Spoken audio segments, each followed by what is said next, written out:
한번 축복하겠습니다. 잘 될 것입니다. 잘 될 것입니다. 네, 이 잘 된다라는 게 하나님 뜻 안에서 잘 되는 겁니다.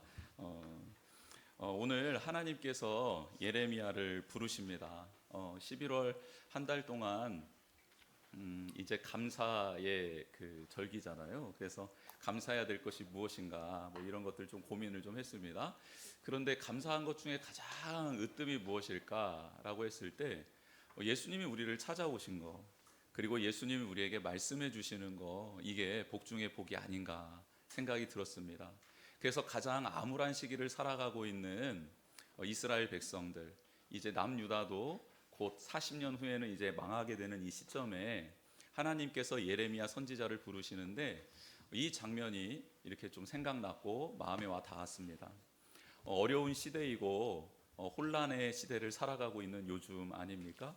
그런데 이런 시대에 복을 받을 수 있다. 그 복이 무엇인가? 예수님이 우리를 찾아오시고 그분의 말씀을 듣는 게 바로 우리의 복이다라는 생각입니다. 다른 것에 희망을 두고 살아가다가는 자칫 잘못하면 다 넘어지기 십상입니다. 그러나 흔들리지 않는, 그리고 온전하신 예수 그리스도를 붙들게 된다면 우리 모두는 끝까지 승리하게 될 줄 믿습니다. 하나님께서 예레미야를 부르시는데요, 예레미야에 대해서 오늘 읽지는 않았지만 1절부터 3절까지 예레미야가 어떤 사람인지 잠시 설명해 주는 부분이 있습니다. 그는 아나돗 제사장들 중 hil기야의 아들로 이렇게 태어났다라고 소개하고 있습니다. 아나돗은 과거 다윗을 도와 나라를 세운 제사장 아비아달과 관련되어 있는 곳입니다. 귀한 역할을 많이 맡아서 당시 나라를 세우는 건국 공신으로 유명한 제사장이었던 아비아달이었습니다. 그런데 그는 솔로몬이 왕위로 등극할 때쯤 그와 반대 세력이었던 아도니아를 추종함으로 말미암아 솔로몬에게 미움을 받게 되었습니다. 그래서 아나돗이라는 곳으로 추방당했습니다. 그래서 신학자들은 제사장들의 특성상 거주지를 옮기지 않는데, 그래서 예레미야도 아나돗 출신이라는 것은 아비아달의 후손이었을 것이다 라고 이렇게 짐작을 하고 있습니다. 솔로몬 이후 권력을 잡은 자들은 아나돗에 거하는 제사장들을 거들떠보지도 않았고 핍박하기 시작했습니다. 무시했고요, 그들을 인정하지 않았던 것이죠. 그래서 예레미야는 그곳에 태어나서 제사장이긴 했지만 낙인이 찍힌 제사장으로서의 삶을 살아가고 있었던 것입니다. 유배당한 제사장의 가문에서 태어난 예레미야, 그는 아무짝에도 쓸모없는 사람처럼 보였습니다. 그런데 그런 예레미야에게 하나님이 찾아오신 것입니다. 하나님이 예레미야에게 찾아오셔서 말씀하시자 그에게 새로운 일들이 일어나기 시작합니다. 당시 타락한 지도자들을 유배당한 제사장의 가문의 사람으로서 그들을 권면하고 질책한다라는 것은 참으로 일어나기 어려운 역설적인 장면이었습니다. 그러나 하나님은 그것을 해 나가시지요. 하나님은 사람의 배경을 기억하지 않고 예레미야를 부르십니다. 그리고 그를 통해 타락한 유다 정권을 심판하시겠다 메시지를 전하시는 거예요. 여러분, 우리의 과거는 어떻습니까? 저는 우리의 과거도 그렇게 아름답지 않다라는 것에 너무 감사를 드립니다. 믿음의 4대 정도 되신 분들도 그 위로 올라가면, 믿음의 세대 4대를 거슬러 올라가 5대, 6대로 올라가면요, 어떤 일이 있죠? 우리의 선조들은 다 샤머니즘에 빠져서 매일 1월 성신께 이른 새벽에 기른 우물물인 정화수를 떠놓고 빌던 분들을 다 조상으로 두고 있지 않습니까? 즉 우리는 하나님의 보시기에 그렇다 할, 인정받을 만한 과거가 아무도 없습니다. 우리 모두는 그렇게 하나님이 보시기에 악한 일을 쫓아갔던 선조들의 가문을 타고 태어난 사람들 아닙니까? 세상의 부조리에 대해서, 진리의 말씀에 대해서 선포할 수 있는 자격이 우리에게는 도무지 없었던 존재들 아닙니까? 그럼에도 하나님은 무명한 우리를 찾아오셨어요. 어리석은 우리에게 오셔서 말씀 주시고 사명을 주신 분 아닙니까? 지금 이 시간 하나님은 다시 한번 우리에게 너는 나의 사랑하는 자녀다, 너를 택한 자는 바로 나다라고 말씀해 주고 있습니다. 하나님은 과거에 이런저런 사정을 다시 캐 물으시며 너 어떤 존재였니? 너의 조상은 누구였니? 라고 묻는 것이 아니라 지금 연약한 나를 들어 사용하시기를 원하고 계십니다. 혈기왕성했던 40대 사람을 죽이고 광야로 도망쳤던 모세, 그 모세를 하나님 찾아가셔서 80세에 부르시지요. 또한 예수님을 배반할 뿐만 아니라 예수님을 저주하고 또 무시했던 베드로를 찾아가셔서 그를 세우시고 다시 사도로 세우시는 분이 바로 예수님 아니십니까? 이방 여인으로서 비참한 삶을 살고 있었던 기생 라합, 또 과부였던 루색에 찾아가셔서 예수 그리스도의 계보에 들어올 수 있도록 그들을 변화시키고 그들의 삶에 믿음을 집어넣어 주셨던 게 바로 하나님 아니십니까? 우리의 과거 형편없습니다. 자랑할 것도 없습니다. 내세울 것도 없어요. 비천한 삶을 살아가고 있었던 우리들입니다. 여기서 비천한 삶이라는 것은 우리의 존재 가치를 소유에 두고 살아가는 것을 의미합니다. 육체적 욕구와 욕망을 따라 살아갔던 우리의 모습, 돈과 명예, 권력, 외모의 아름다움, 관계 형성 이런 거에 몰두하며 거기에 가치를 두고 살아갔던 우리의 모습이 참으로 비참한 삶 아니었습니까? 그 끝은 멸망입니다. 그런데 그런 우리를 찾아오셔서 예수님이, 하나님이, 성령님이 지금 우리에게 믿음을 주시고 그 믿음으로 말미암아 하나님의 자녀되는 권세를 주신 것입니다. 예레미야는 그렇게 하나님의 부름을 받은 사람입니다. 예레미야 대선지자로 잘 알려져 있어요. 그래서 뭔가 특별한 일이, 그리고 특별한 부르심이, 그리고 그에게는 뭔가 영광스러운 일들이 있었을 거다라고 우리는 착각하지만 전혀 그렇지 않았습니다. 연약하고 연약한 그를 찾아오셔서 하나님의 사람으로 세워가시는 하나님의 거룩한 손길을 예레미야서를 통해 경험하게 되는 것이죠. 예레미야는 본문에 나와 있는 왕들의 연수를 계산하면 40년 동안 사명을 감당한 것으로 그렇게 알 수 있습니다. 그러나 유다가 멸망한 후에 애굽으로 끌려가 애굽에서도 선지자의 역할을 감당했던 것으로 보아 신학자들은 그는 한 50년 동안을 선지자로서의 사명을 감당했다라고 보고 있습니다. 이렇게 긴 시간 그는 어떻게 이렇게 한결같은 모습으로 사명을 감당할 수 있었을까요? 여러분, 예레미야에게도 힘든 시기가 참으로 많이 있었습니다. 많은 탄압을 받았고요, 옥에 갇히기도 했습니다. 사람들에게 조롱을 받기도 하고 멸시와 천대를 받기도 했습니다. 왜냐하면 그에게 하나님이 주셨던 예언의 내용은 나라가 멸망할 것이다 라는 내용이었기 때문입니다. 그럼에도 불구하고 예레미야는 그 사명을 끝까지 감당하지요. 그가 이렇게 할 수 있었던 이유는 그에게 하나님께서 매 순간 말씀을 주시고 그와 함께 하시며 고난을 이겨낼 수 있는 힘과 능력을 주셨기 때문입니다. 여러분, 대부분 사람들이, 믿음의 사람들이 예수님을 인격적으로 만나고 난 다음 뜨거운 마음으로 하나님 앞에 헌신을 다짐할 때가 참 많이 있습니다. 저도 수도 없이 헌신을 다짐했던 것 같습니다. 저 주님이 부르시면 죽겠습니다부터 시작해서 뭐 빈들과 아골 골짝 빈들에도 제가 복음 들고 가겠습니다. 막 그렇게 헌신했던 적이 있단 말이에요. 여러분, 받은 은혜가 있고 예수님을 만났던 그 감동이 있으면요, 우리는 뭐든지 다 할 수 있다라고 고백을 하지요. 그런데 그 뜨거웠던 열정, 비전, 헌신의 서약이 오래 가던가요? 여러분, 하나님은 그렇게 그 당시 고백했던 우리의 모습을 보며 참 기뻐하십니다. 사랑스럽게 보십니다. 그건 사실이에요. 그런데 동시에 하나님은 우리의 그 열정과 열심이 곧 식어버리고 다짐했던 모든 약속들도 물거품처럼 사라져버릴 거다, 그리고 도자기처럼 깨어져 버릴 것이다라는 것도 다 알고 계십니다. 다 알고 계세요.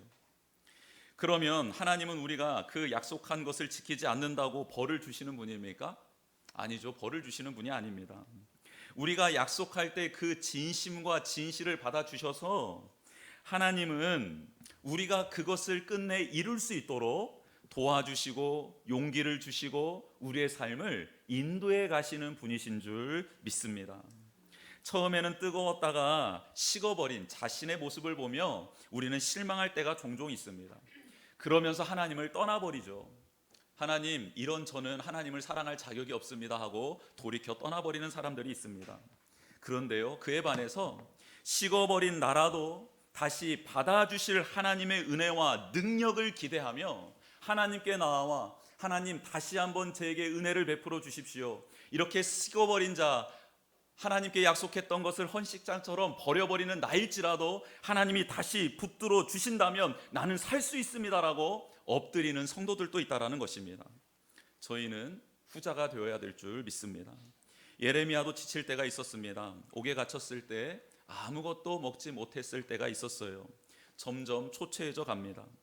하나님은 그에게 오셔서 말씀도 해주시고 또 하나님을 경외하는 자들을 보내주셔서 그를 위로해 주시고 격려해 주시며 그가 끝까지 사명을 감당할 수 있도록 도와주셨습니다. 여러분, 예레미야는 기계가 아닙니다. 입력값이 있으면 출력값이 일정하게 나타나는 그런 기계가 아니었던 것이에요. 로봇이 아니었던 것이죠. 예레미야도 사람입니다. 감정이 있고요, 육신을 입고 살아가는 존재 아니겠습니까? 처음 고난을 당할 때에는 그래도 견딜만 했을 것입니다. 그런데 그게 50년 동안 반복된다라고 생각해 보십시오. 반복되는 인신공격, 물리적 탄압 속에서 그의 마음과 육신도 약해져 갔습니다. 결국 그도 하나님 앞에 이런 고백을 합니다. 하나님, 더 이상 저 사명 못 감당하겠습니다. 말씀 전하지 않겠습니다. 저 입 다물겠습니다 라고 고백을 하지요. 그런데 그렇게 약해진 그에게 하나님 찾아오셔서 그를 다시 이렇게 보듬어 주십니다. 은혜를 베풀어 주시는 것이지요. 그리고 그의 마음속에 그래도 아직 꺼지지 않는 작은 불씨 하나를 발견하신 하나님은 그곳에 하나님의 호흡을 불어넣어 주십니다. 아니야, 너 나가, 내가 너와 함께 할 거야. 내가 너를 도울 거야. 내가 너를 통해 나의 뜻을 이룰 거야 라고 하나님이 그를 사랑으로 다독여 주시지요. 그래서 다시 한번 예레미야는 꺼져가는 그의 열정, 열심을 다시 불태우기 시작합니다. 그래서 다시 일어나 사명을 감당하는 것이지요. 하나님과의 관계, 하나님 앞에 도움을 구하며 엎드리고 자신의 처지를 솔직하게 고백했던 예레미야는 다시 살아날 수 있었던 것입니다. 여러분, 우리는 신앙생활을 하면서 또 사회생활을 하면서 참 여러 가지 가면을 쓰고 살아가고 있습니다.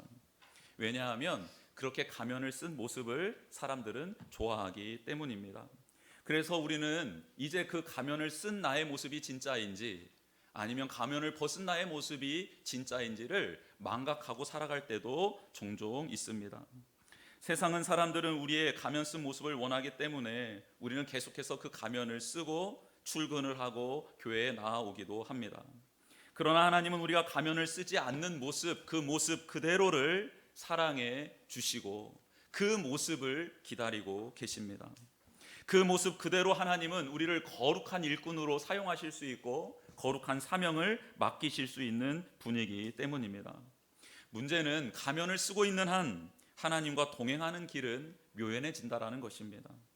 말씀이 들어오고 예수님을 만나면 우리의 가면이 벗어집니다. 가면이 깨어지는 것이지요. 그리고 진솔한 하나님과의 만남을 갖게 됩니다. 그때 우리는 이렇게 고백할 수 있는 거죠. 하나님, 저는 그동안 가면을 쓰고 살았습니다. 저는 죄인 중에 괴수가 맞습니다. 하나님의 인자하심과 선하심을 찬양합니다. 저를 불쌍히 여겨주시고 저를 도와주십시오. 이때 거룩한 역사가 일어나게 될 줄 믿습니다. 오늘 4절입니다. 여호와의 말씀이 내게 임하니라 이르시되. 그렇습니다. 지금 하나님은 예레미야에게 찾아오셔서 말씀해 주십니다. 지금 오늘 이 말씀이 우리에게 들려주시는 하나님의 음성 되기를 축복합니다. 피조물에게 있어서 가장 큰 복이 무엇일까요? 우리가 하나님께 받는 복 중에 가장 큰 복은 무엇일까요? 성경에서 인생을 표현할 때 들의 풀과 같다, 꽃과 같다라는 표현을 씁니다. 인생의 유한함을 알려주시는 말씀이지요. 우리가 쌓고 이루는 업적들이 영원하지 않다라는 것을 알려주시는 너무너무 귀중한 진리의 말씀입니다. 여러분, 우리는 우리의 한계를 분명히 알아야 합니다. 그리고 우리가 이루는 이 업적들이 영원하지 않다는 것도 빨리 깨달아야 합니다. 그래서 찰나와 같은 것들의 목적을 두고 살아가는 인생이 아니라 영원한 가치를 나의 인생의 유일한 비전으로 목적으로 삼고 살아가는 지혜로운 사람이 되어야 될 줄 믿습니다. 피조물에게 있어서 가장 행복한 순간은 창조주와 만나는 순간이겠죠. 그 안에 거하는 것입니다. 그때만이 참된 평안과 쉼이 있기 때문입니다. 하나님을 떠난 인류는 결핍 가운데 살아가고 있었습니다. 그 결핍 가운데 살아가고 있는 인생들은 그 무언가를 채우면 이 공허함이 해결될 것이다 라고 생각하며 계속해서 채우고 또 갖고 손에 움켜쥐며 살아가고 있었지요.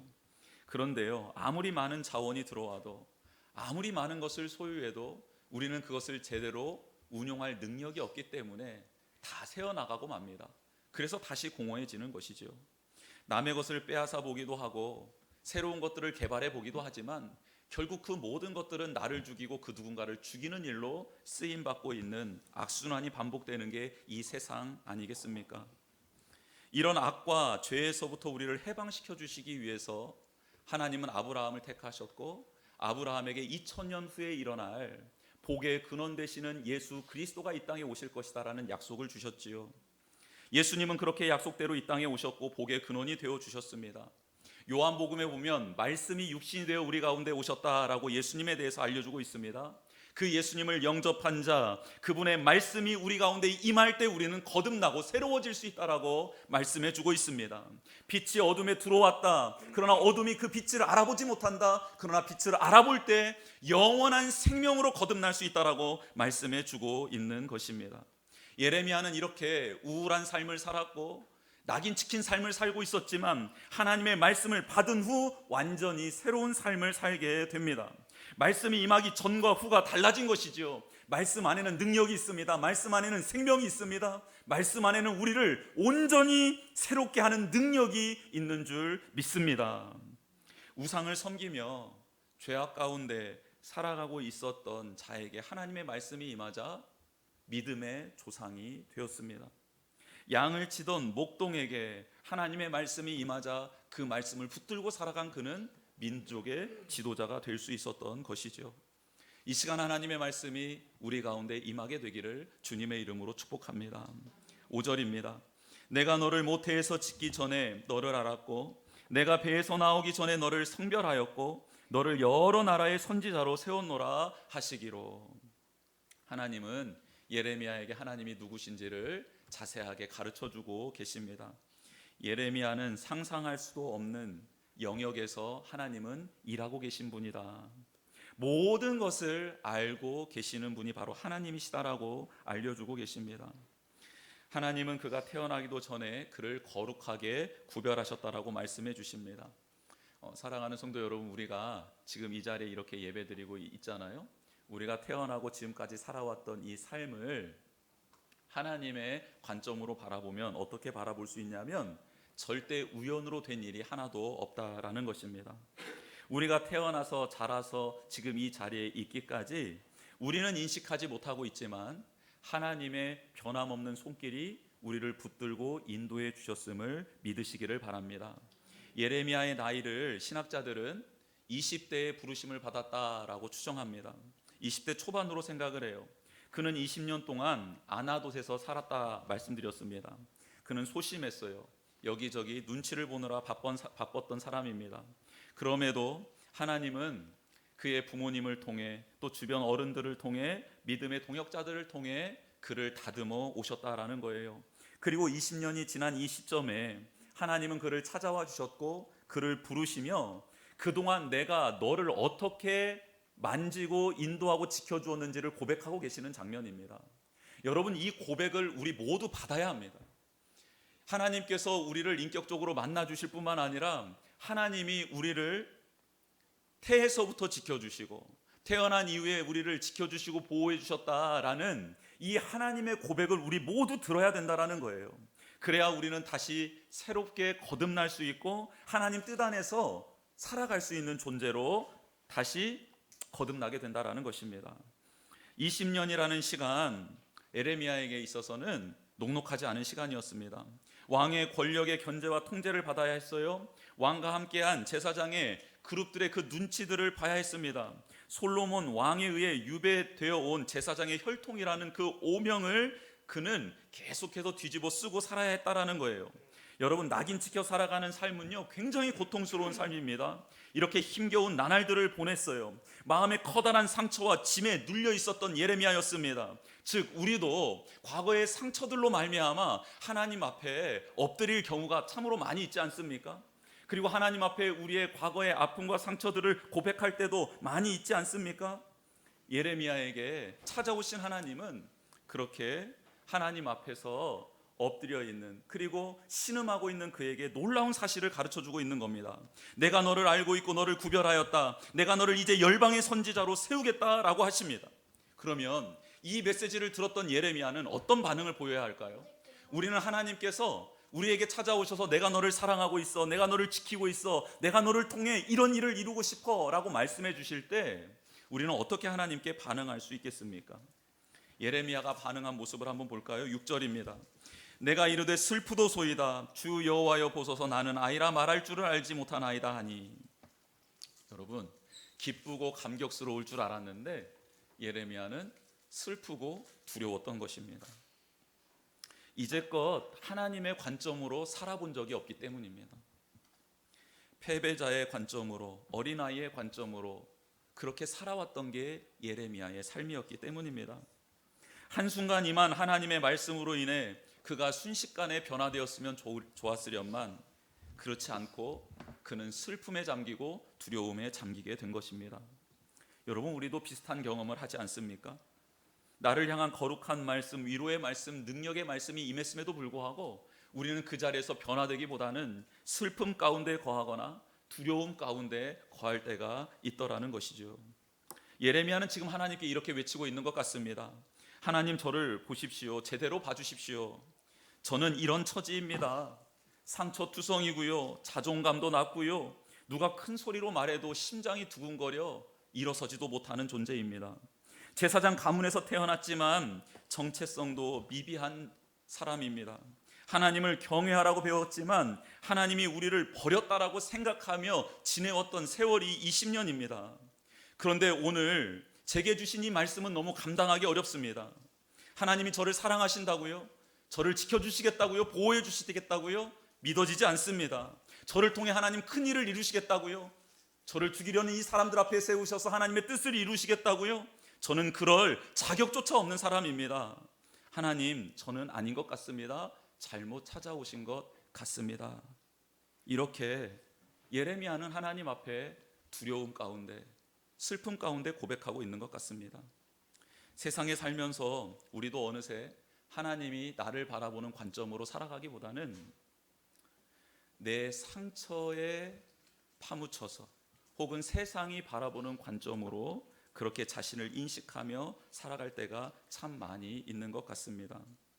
하나님은 지금 이 시간 우리가 다시 새롭게 태어나길 원하고 계십니다. 가치관이 새로워지길 원하고 계십니다. 내 생각, 내 감정, 내 체험, 그것으로 화석화된 나의 자기 인식이 아니라 이제는 하나님의 말씀대로 새롭게 변화되기를 원하고 계십니다. 이 과정으로 들어가기 위해서 우리가 해야 될 일은 무엇일까요? 그 말씀을 그대로 믿는 것입니다. 그 말씀을 그대로 믿고 그렇게 살아가는 순종의 걸음을 내딛는 것입니다. 넘실거리는 요단강물이 있었습니다. 그 요단강물 앞에 이스라엘 많은 백성들이 모여 있었지요. 아무도 그 강을 넘어갈 수 있을 거다, 통과할 수 있을 거다라는 생각을 하지 못하고 있었습니다. 그런데 하나님은 제사장들에게 명령하여 법궤를 메고 너희들이 요단강 가로 들어가라. 그러면 내가 요단강 물을 마르게 하여 그 길로, 그 땅으로 너희들을 건너게 해주겠다. 하나님 말씀해 주셨습니다. 제사장들은 그 넘실거리는 물 앞에, 요단강 물 앞에 섰습니다. 그러면 이렇게 고백했습니다. 하나님, 저는 잘 모르겠습니다. 제 생각과 의지와 경험으로는 절대 이루어지지 않는 하나님의 약속의 말씀인데, 그러나 저의 생각 내려놓고 하나님 말씀대로 들어가 보겠습니다. 하나님이 행하실 것을 믿습니다 라고 하며 그들은 자신의 생각을 내려놓고 경험을 내려놓고 하나님 말씀을 의지하여 요단 강물 안으로 발을 내디뎌 들어가기 시작합니다. 제사장들 4명의 제사장이 법궤를 메었는데 그 4명의 제사장들이 다 물속에 발을 담궜을 때 그때 하나님은 하나님의 약속의 말씀대로 요단강 물을 마르게 해 주셨던 것이지요. 오늘 이렇게 말씀을 들어도 그건 예레미야에게 하신 말씀이지 나와는 상관없는 말씀이야 라고 하고 돌아가신다면 아무런 일도 일어나지 않습니다. 그러나 그 말씀, 나에게 주신 말씀이다, 나에게 주신 말씀이고 나는 그렇게 순종의 걸음을 내딛겠다, 그렇게 살아가겠다라고 다짐하면 하나님의 약속의 말씀의 능력이 우리 성도님들의 삶 속에 일어나게 될 줄 믿습니다. 7절입니다. 여호와께서 내게 이르시되 너는 아이라 말하지 말고 내가 너를 누구에게 보내든지 너는 가며 내가 내게 무엇을 명령하든지 너는 말할지니라. 하나님은 예레미야에게 못하겠다라는 말 이제는 더 이상 하지 않았으면 좋겠다 말씀하십니다. 예레미야는요, 사람 만나는 게 참 두려웠던 사람입니다. 그리고 그 누군가에게 말하는 것을 무서워했던 사람이었어요. 평생 눈치를 보며 주눅들어 살던 그가 어떻게 사람 앞에 설 수 있고 그들에게 바르게 살라고 외칠 수 있었겠습니까? 그런데 하나님은 그에게 하나님이 만나라고 하는 사람들 다 만나야 하고 그들 앞에서 하나님이 주신 말씀 그대로 전해야 된다라고 말씀해 주십니다. 여러분, 다른 사람 만나서 격려해주고 축복해주는 메시지라면요, 누가 못하겠습니까? 그런데 예레미야가요, 눈치 백단이잖아요. 하나님이 무엇을 시키실지 다 알고 있었던 겁니다. 하나님은 지도자들에게 분명 나를 보낼 것이고 그리고 그들이 멸망할 것이라고, 그들의 죄를 지적하라고 말씀을 주실 거다라는 것을 눈치챘던 모양입니다. 여러분, 하나님이 우리를 격려해 주시면서 복된 자리에 세워주신다면 얼마나 감사할까요? 아멘 하면서 순종하겠죠. 그런데 하나님도 좋고 나도 좋고 상대방도 좋은 사명의 자리, 사역의 자리는 없습니다. 왜냐하면 이 세상은 악으로 가득 찬 세상이기 때문입니다. 그래서 하나님의 말씀을 받고 순종하는 길, 사명을 감당하는 길은 내가 외로워지는 길, 고독한 길이 되고요, 그 상대방도 힘든 걸끄러운 일들이 일어나는 상황으로 만들어갈 수밖에 없다라는 것이죠. 그 힘듦을 이겨내고 하나님 편에 서서 내 자신을 새롭게 하는 것이 우리에게 필요한 것입니다. 그래서 하나님은 예레미야에게 아이라고 말하지 말아라 라고 말씀하신 것입니다. 우리 8절 말씀, 그러면 아이라고 말하지 말고 하나님이 아이라고 말하지 않는, 이제 고백하며 나아가는 우리에게 주시는 말씀은 무엇일까? 우리 8절 말씀 같이 한번 읽어보겠습니다. 시작. 너는 그들 때문에 두려워하지 말라. 나 여호와의 말이니라 하시고. 아멘. 여러분, 두려워 죽겠는데 나의 생명을 마음대로 할 수 있는 사람 앞에 서서 그들의 죄를 지적해야 되는 무서운 사명이 기다리고 있는데, 그런 나에게 하나님 지금 뭐 하라고요? 두려워하지 말라는 거예요. 여러분, 결국 신앙인들은 죽을 때까지, 하나님 부르시는 그날까지 이 싸움을 해야 합니다. 무슨 싸움입니까? 나를 아이로 생각하며 살아갈 것인지, 아니면 나를 하나님이 부르신 사명의 종으로 생각하며 살아갈 것인지, 이 싸움을 해야 합니다. 나와 세상이 보는 관점으로 나를 인식할 것인지, 아니면 하나님의 말씀대로 나를 새롭게 받아들일 것인지, 이 싸움을 해 나가야 된다는 것이에요. 또 한 가지 싸워야 될 싸움이 있습니다. 내가 두려워하는 그 대상을 크게 볼 것인지, 아니면 나와 함께 하시는 하나님을 더 크게 볼 것인지, 이 싸움이 끊임없이 우리 가운데 주어진다라는 거예요. 두려움의 대상이 나의 생명을 쥐고 있다고 믿고 살아갈 것인지, 아니면 하나님이 나와 두려움의 대상의 생명을 주관하고 계시는 전능하신 하나님이신지를 믿고 살 것인지 선택하라는 말씀입니다. 우리 각자는 두려움의 대상이 있습니다. 그리고 내면 아이와 함께 살아가고 있지요. 어떤 문제와 상황 앞에서 우리는 내면 아이의 모습이 나오기도 합니다. 또한 순식간에 두려움과 공포에 사로잡히기도 합니다. 그렇지 않습니까? 하나님은 이때 우리와 함께 해주시겠다고 말씀하시며, 하나님이 우리에게 두려움 가운데서 건져주시겠다고, 그리고 그 두려움의 실체를 보여주시겠다라고 말씀해 주고 있습니다. 사랑하는 성도 여러분, 우리 두려워하지 말고 하나님의 종으로서 살아가기를 주님의 이름으로 축복합니다. 9절 10절 한번 같이 읽어보겠습니다. 시작. 여호와께서 너의 손을 내밀어 여호와께서 내게 이르시되 보라 내가 내 말을 내 입에 두었도다. 보라 내가 오늘 너를 여러 나라와 여러 왕국 위에 세워 내가 그것들을 뽑고 파괴하며 파멸하고 넘어뜨리며 건설하고 심게 하였느니라 하시니라. 아멘. 하나님이 함께 하신다는 것은 그분의 손이, 그분의 권능이 우리와 함께 한다라는 뜻입니다. 또한 하나님은 우리의 말이 변화되기를 원하고 계십니다.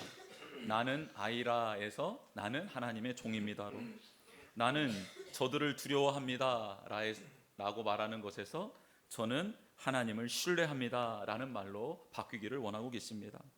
나는 절대 그 말을 못하겠습니다 라는 것에서 하나님의 말씀은 그대로 이루어질 줄 믿습니다 라는 것으로 변화되기를 원하고 계십니다. 분명 하나님이 주신 말씀은 뽑고 파괴하며 파멸하고 넘어뜨리는 내용이 담겨 있을 것입니다. 그렇죠.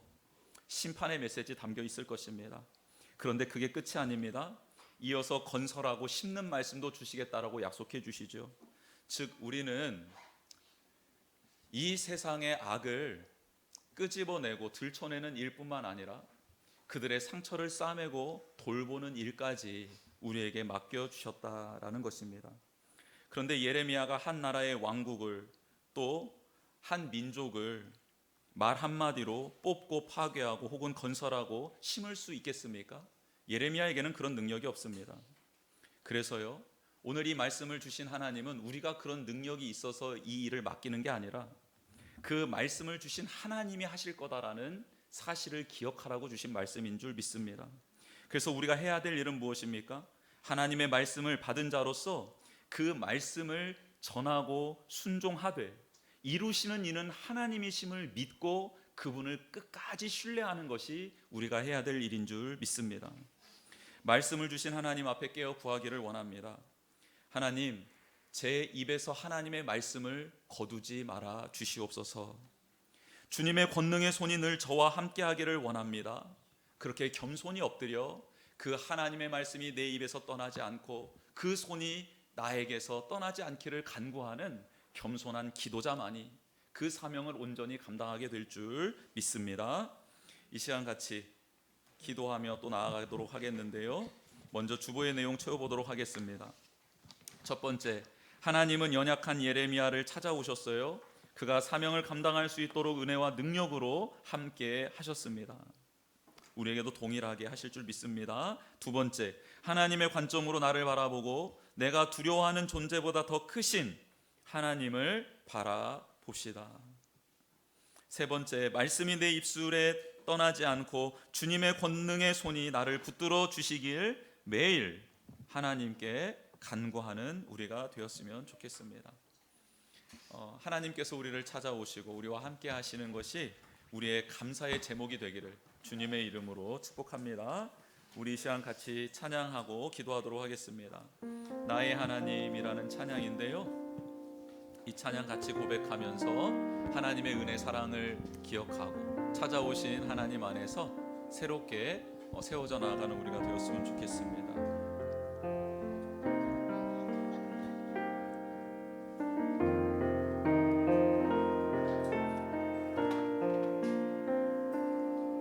나의 사랑, 너는 어여쁘고 참 귀하다. 오늘 보석보다 귀하다. 내가 사랑스럽지 않을 때 너를 온전히 사랑하고 너와 함께하여 내가 왔노라.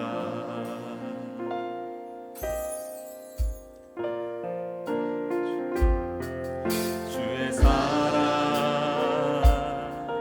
이 사랑은 결코 변치 않아. 모든 계절 돌보시네. 푸른 마르고 꽃은 시드나 주의 말씀은 신실해. 실수가 없으신 주만 바라.